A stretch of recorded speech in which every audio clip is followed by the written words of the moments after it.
to Stuart, because I was You going see, to with him, I think it's good because you can, if it's second lesson and he would be okay with it and you would be okay with it, it can be a teaching moment too because he already changed so much and now you can give us, like, as you work, you can, you know, Right. gently tell us some things. Yeah. Like, oh, you see how this goes here, you know, like pointers. Yeah. Well, this one, what I'm going to do with him is where the table is now, with the ball against the wall, and then him that way. So he's going to be sitting, and I'm going to work. The ball. Yes, but his back against the ball. Yeah. So you'll get more of a straight on view too of what I'm doing with the chest cavity and the. So no, I know. If anything, too, I'm going to give Claudia a lesson.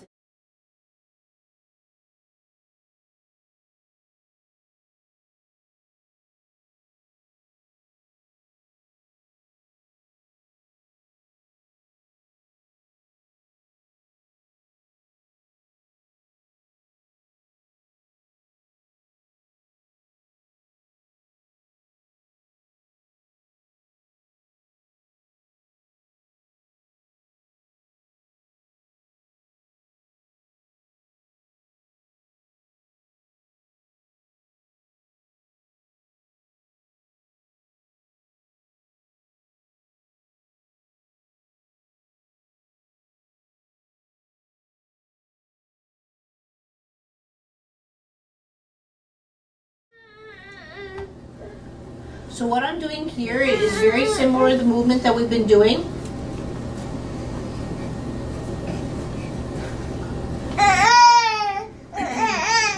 And now I'm just getting used to her system, especially coming back.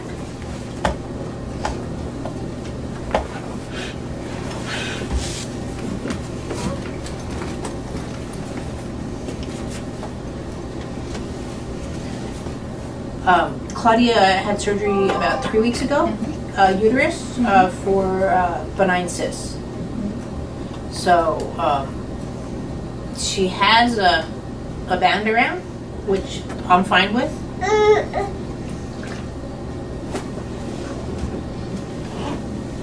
For support of the abdominal area, or like, so after the surgery. But this is a perfect example. This is why I said I wasn't going to tell anybody, but except for like tell your partner that if you're working on that, if there was something on that, you know, they need to take care of because of the.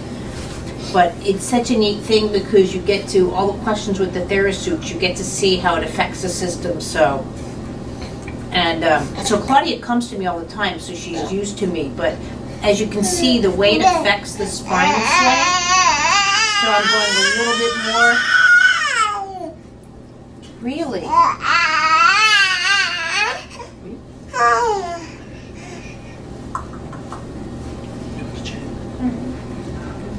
So now, lightly push your left foot into the ground. There. Can you see how that power is off of your spine? That power, sorry? Her power, so if I'm doing right now, I'm asking for the left foot to come up, so here I'll take my hands away and just that left foot pushing into the floor, so you're coming back up to sitting a little bit. See how there's a disconnect between the legs and the back. Now it could be because of the band, it could be because of surgery, it could be because of Claudia's past life experience, I don't know. Claudia also has 4 kids.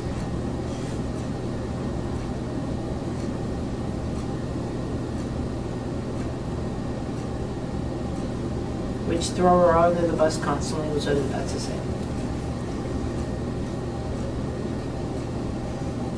When the kids are here and they're starting to test her, it's like, don't make your mom speak Mexican.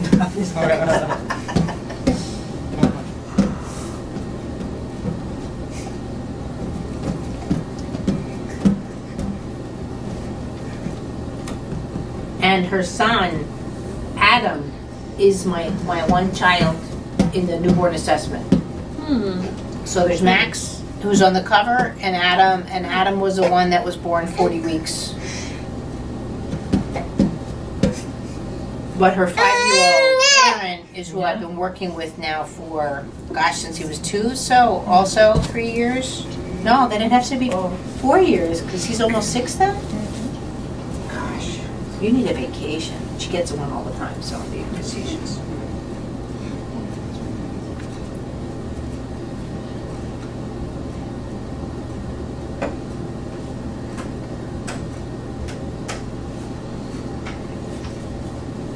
So now I want you to concentrate on the left foot, but just push your belly out as you can. So when you push your belly out, think about going against me. There you go. And then relax. So all I want you to start doing is not only to start manipulating people's legs, but the force of the belly. So again, the belly, push it back out. So she's still confused. She wants to do a bit more with her back. Then her belly's activating. So push your tummy out. So see, if she has her way, she'd rather push me up through. Now again, this could be the band, it could be the surgery, it could be Claudia. That's where I don't like to assume anything.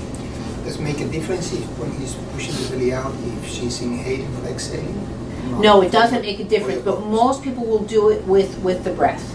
Okay. But you should be able to do so.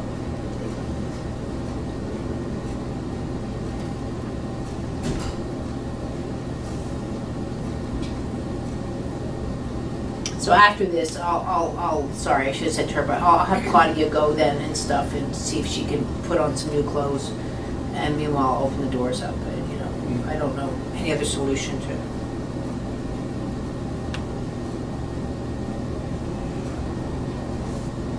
It's like when you were saying yesterday to me, push, when I was doing the squats, push the iPad, you say, I believe you said push through your belly, with your belly, I don't know. I was showing you how to work with the belly, but that would be very advanced. I'm not going to sit there and have everyone start doing squats just yet. I'll probably pick on you and Krista tomorrow with that one and show, but right now we need to activate it. So now push through the belly. So that the whole body's working, because the belly tends to, like, I've never been conscious of that, so it seems like a new pattern almost to move for me. Like I hold here. Most And I people go do hold that. here because that's what we're taught. Stand up straight, hold in your belly. You know, the six-pack abs and all of that. Even yoga, if you look at old yogis, the belly was out. They use the, I'm not saying never use the belly muscles. When I ask her to push back at me with the belly out, Right. she's using her muscles. But she's using them in a way that it's not indicative. But when she pushes her belly out and to me here, that's where your power comes from. Pushing your belly out forward. Yes. As you come down. As In the she's back. coming back to me. It'll be in various positions, which we're going to cover, but again, when she pushes her belly out, just like me rolling around, or if you look at Nella and stuff, the baby and stuff, when the belly goes out and pushes away, that's when you don't have to worry about, that's when the weight transfer happens. But so like right now, so if I say, push my hand away but tighten your abs.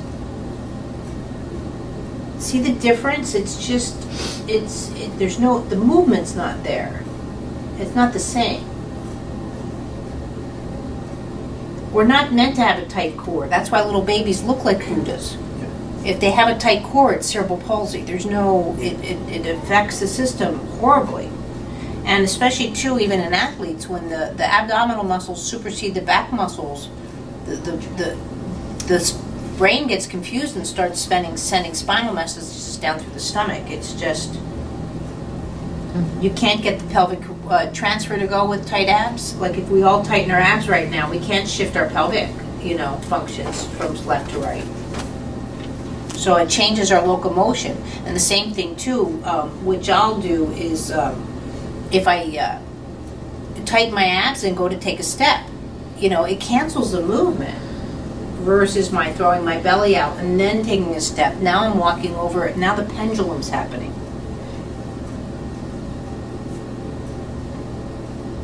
So now push with your right foot back to me. So now, see, she's pushing the right foot in, but she's not coming back. So push me away by pushing your right foot in. There you go. And then relax.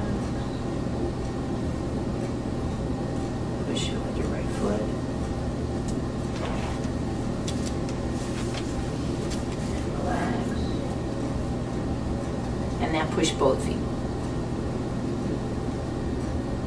And relax.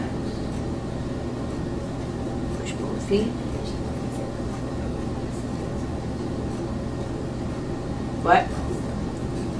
You're offering her like a little resistance. I'm being the ball. Like yesterday I was pushing you into the ball. That's the whole reason why I'm doing the ball work. I want you guys to start feeling what it's like to offer a healthy stress.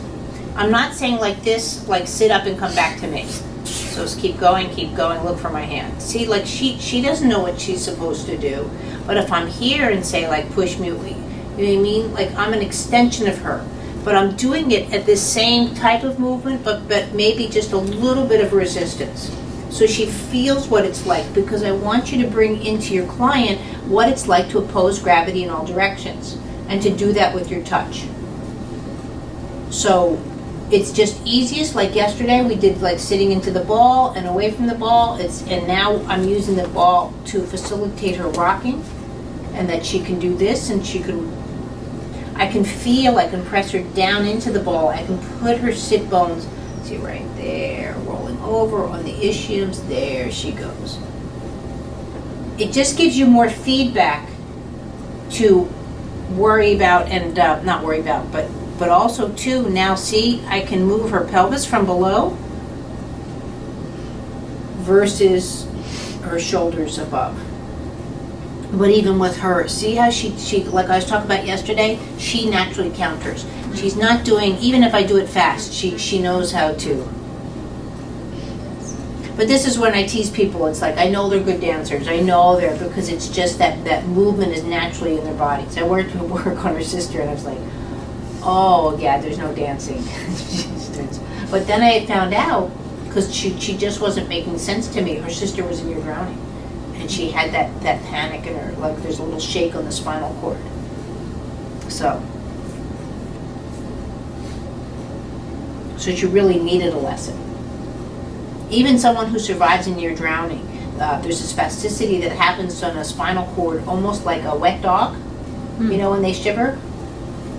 So.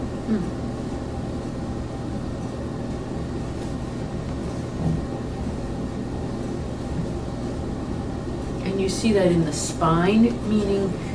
But it's almost like this, especially too if I go to pull back just a little bit, I get that. You know when the kid falls in the water and there's panic? Okay. That's like permanently in their system in a lot of cases with near drownings. Even though in the 2 cases that I'm talking about, they were fine afterwards. Do you know what I mean? Like they graduated from college, it wasn't like, but full on lungs had to be emptied on the spot kind of thing that they were, but it's in their system. And I felt that too with the guy when they shortened his leg on him by 2.5 inches. He had that same nervous response. Does this make sense to everybody to partner up with? It's just to continue what we did with yesterday, just in a different position. So the one thing that's neat about Frank here is a lot of people, including me, will have more where I'm back on the pelvis versus the sit bone, so I don't have a clear sit. And what that means is, but this is where the balls are great. See, even when he tilts back, do you see where the air of the ball still allows pressure for the pubic bone? So that's where I like working on an air-filled surface versus a flat table. So Stuart, like if right now if you were just to curve back, or Enrique, you know, you should feel that your pubic bone lifts off, right? But even here, so yes, it's nice when someone sits like this. So this meaning that the whole ischium is across and that the pubic bone is presented to be sort of the center of everything, right? So when there is a little bit of movement, even from here, do you see how that the pubic bone is sort of like the nasal septum? It's that counter to that rotation, right? So if the pubic bone's not moving, that's where you're going to get see it's not crossing the midline, so you're going to get either the same kind of mechanism, right? Or if it's doing this way, where it's throwing too much momentum up, and that's where you're going to get the head sway, which Frank won't do. But when just subtly, and again, this is where I'm going to be going into this. let's see if he'll let me. I think I won't be able to hang him per se, but hang him meaning by his scales, the rotary cuffs. But see now, this is where we're going to be going into first. See if I go this way. Do you see now how I'm allowing? So we'll be scooping people underneath their elbows. So start feeling what it's like to see if someone's really on their spine. So right now what you're doing is just feeling what it's like to present, and then when he pushes his belly out, what I'm looking for really is that feedback here from the vertebrae in the inside. And then you're right here on the outside. So they're really getting, of that person you're working on is getting a very three-dimensional view of their skeletal system. Does that make sense? When the belly is being pushed out, Right. does that mean that we're going?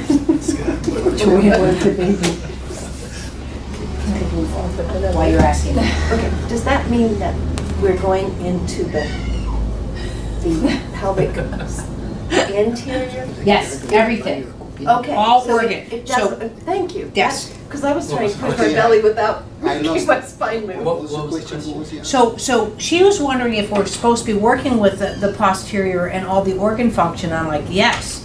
What I'm looking for is when someone pushes their belly out, is again that the movement of the inside of the vertebrae. Do you know what I mean? Now you're getting the pressure here. Okay. So even though I'm pushing his belly in, but when I push my belly out, right?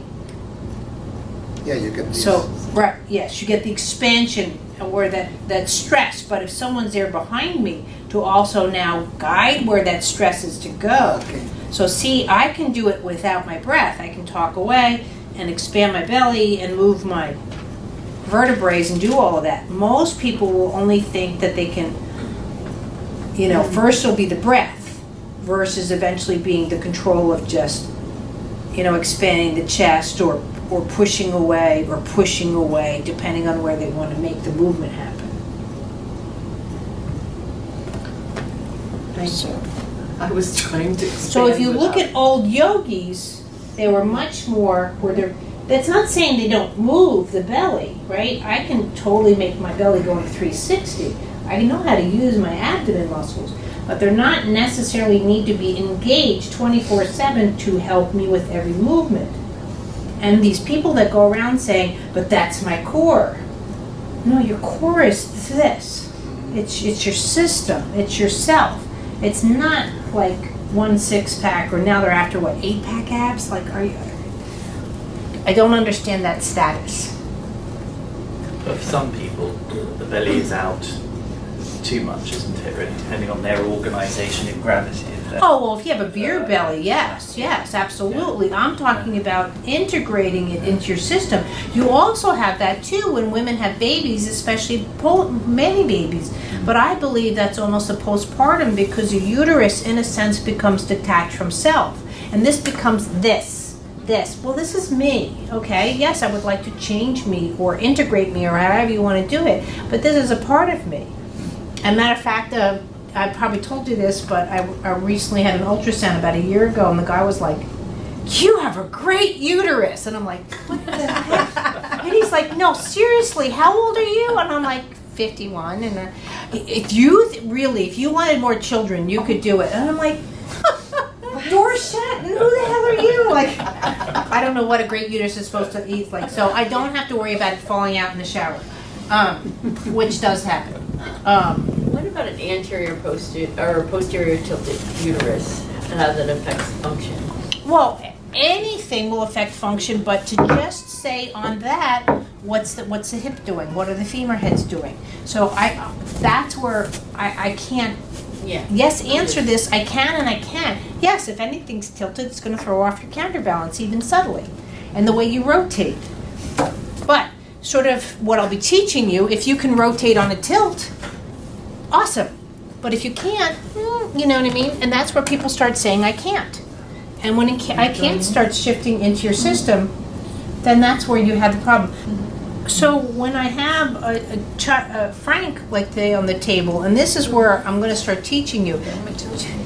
Do you see how there's all the profiles here? Right? So think of each muscle going to each one. Well, each one now is a seesaw or a level of balance. So when you have a contraction, which I can't do that well with him, but okay, let's say, or a scoliosis. The scoliosis is going to be covered more in the next segment, but you'll start to see where these muscles start to shorten versus these muscles start to expand. So the first thing that happens is a tonus change. I can't do that, twing, twing, you know what I mean? Any of that kind of mechanisms where I can throw a quick movement through our system because I now have a contraction or a shortening on the one side. So I can kind of do, you know what I mean? I start getting a little lopsided. So if you look at it this way, if I had the profiles, so they're going around, you see how nicely, it's sort of like rowers going down Harvard or the Thames, you know what I mean? Like it's just that synchronized manner. Well, this is your spine. But what people forget is happening is, which I can't do unless you're looking, this is, let's say, your vertebrae, you know, the thicker the vertebrae. So when this is happening, look at how that whole disc shifts. If you look at any animation online, the body's doing this or this. But it's not doing this. So even when they show expanding of the chest or breathing, even that is done wrong, because if I expand my chest and breathe, my diaphragm actually rises. It doesn't drop. It only drops if I'm smoking a cigarette or if I have emphysema. You know, so people think the expansion of the chest happens when the diaphragm goes long. That's only when you have a suck. Then the diaphragm drops. But if I expand, my palate and diaphragm actually close in and the chest So I want to redo all of anatomy, so I'll get there. I need help though, folks. But so when I'm looking at Frank, so just hold him up here through the neck. So one of the things that I want you to do, and this has been my first thing I'm trying to treat, as the pelvis tilts back or so forth, I want that drop to happen. Just like I'm doing with the arms here that I did with, so here, so now just lightly pull them back. Right? So see how I'm allowing those arms to lengthen. And so when I'm coming back, do you see how I come with? And then I allow again those arms to lengthen. And then I can do this and this. He's upset I don't have eye contact. But no, but again, so he can fall. It's okay if there is something going on. He does not have to be in perfect position. What if he needs to hold my shoulder? And I'm rotating here and lengthening. Do you see how I can start incorporating all these moves? And then I can come back, or maybe through the pelvis, and work with him. But he's still experiencing, see, that counter. Is it easier to see on Frank? See the counter? Versus same, and he's just gonna flop. I almost wish I should work on the mom who's coming, because she's a quarter horse rider and she does barrel racing. So she really can. Nice. Where they look and barrels with the horses. And ride really fast. so they really Like have a to track, yeah. extend and go and also the reason a lot of people like that to do it, because most performances on horse goes for like NASCAR, goes around the ring a certain way, and this allows you to work in all directions. So when I'm here too, see when I'm working, now I can't sit there and do the pubic bone, let's say, right? But when I have a ball here and I'm asking someone to again expand their belly, do you see how I can really get into that pelvis in a counter position? Does that help you see that more clearly when I'm working with the belly against the ball? And again, where I would go, again, I wouldn't work per se here, that I like to counter myself. See, even with my hand, I would prefer to.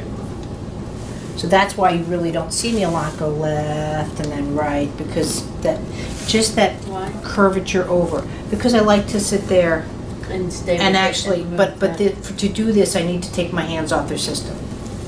And I don't like to do that. In order to change hands position.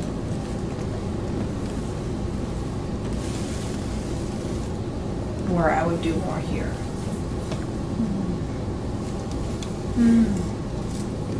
And like with cupcake, it would work along her spine in this position. Right. Like because she needs support, and if she's like Right. tired. Well, like or- with Cupcake, I can be sitting here at a restaurant and going, or here I can be playing with her coccyx where she's going down.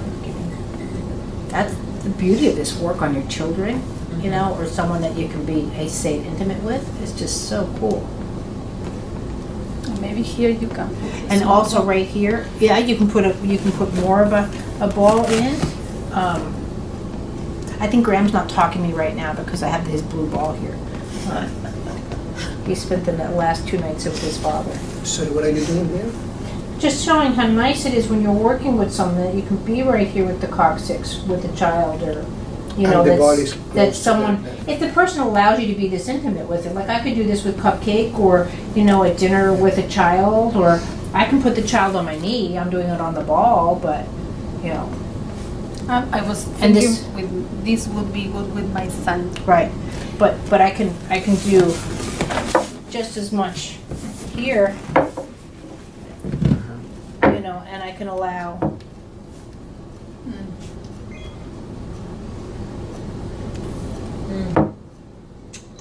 That's really And good. you're using your pelvis to I have to. counter. Otherwise, I'm just gonna windshield wipe myself. But this is why so many kids go into the hippotherapy. Well, like everybody who's left here, look what allergies do. What if they can't handle the hay? What if they can't handle the height of the horse? What if their system's too unstable? What if, you know, I can go on and on, you know, just the barn alone. Maybe there's cats there versus a horse. The horse could be too scary. But you can sit here very nicely and do all these things that someone's looking for this way, as well as You want some baby. same thing here. But I can do this in sitting. I don't have to sit there and stand. Frank's just a tall drink of water. Yeah, but I was thinking my son has a hard time doing this part because he's so like this. Right, So but he still doesn't know how to stand. So you're trying to get him to do. So we'll go into it more, but. So here would be a good place to start. You can feel where the child is presenting. Sorry, can you move the green ball for Stuart? Thank you. And you can even do what the Feldenkrais technique, but lots of technique, a cough, where they can feel that push. Or I can very gratefully, at this position, be working, you know, but use it to round where the pubic bone is, feel the extension over the foot, and then to come back where the foot's almost coming back, where it's sitting on your lap. But this little transition has to be here before you go into the stand. They need to feel what it's like to go from back, and this is Solis, Cams, all that, to going here. Can I have a picture, please, with my phone? Because I need to remember this. Oh, you have your And then from here, I can tilt a little bit and tilt and drop in. See, this is where Magda we were working on. See how I have to counter that. I can't tilt and allow this to happen. So I twist that pubic bone and move the chest. Yeah, so the pubic bone points more to this side. Pubic bone's actually pointing here because the chest is going because here, the sternum goes here. Oh yeah. right? Again, same. Oh yeah, because you're going here with your hand on the ball. And that's where I can, Right. you know, kind of thing, broaden the vision. Or, sweetheart, what time is it? You know what I mean? Like, it's so, oh, where's the clock? Even if they don't know how to tell time, they're looking. Is it easier to see it on Frank? Yes. So Or when you go different down groups of with the egg ball, Right. You're counter twisting. yeah, but it's laying on you. It's You a go baby. to Right, this, right. and when you go up, Right. you go to flexion. But the whole thing is, which is really important, is not so much what I'm doing with my hands, is again that they're feeling going onto the feet. Okay. If the feet are just spastic, then that's where Or you can come in and guide the knees now more, let's say, if you're worried about, working on how the feet come over the system. Yeah. And again, if the person's too big, use a table more where they're sitting down, or a higher stool, or this is where you're gonna have to get creative, but I'm not looking just to stand, someone. That's not standing. It's the act of rolling onto the feet and then pushing up through, Okay. but not this. Right. Yeah. And then they start collapsing, just like Frank. The primal is that system, you mentioned that? The I primal want to do something with a cage and the therabands and something, but my way, where they feel sitting down, where they not suspending them in the middle of the air. Thank you very much.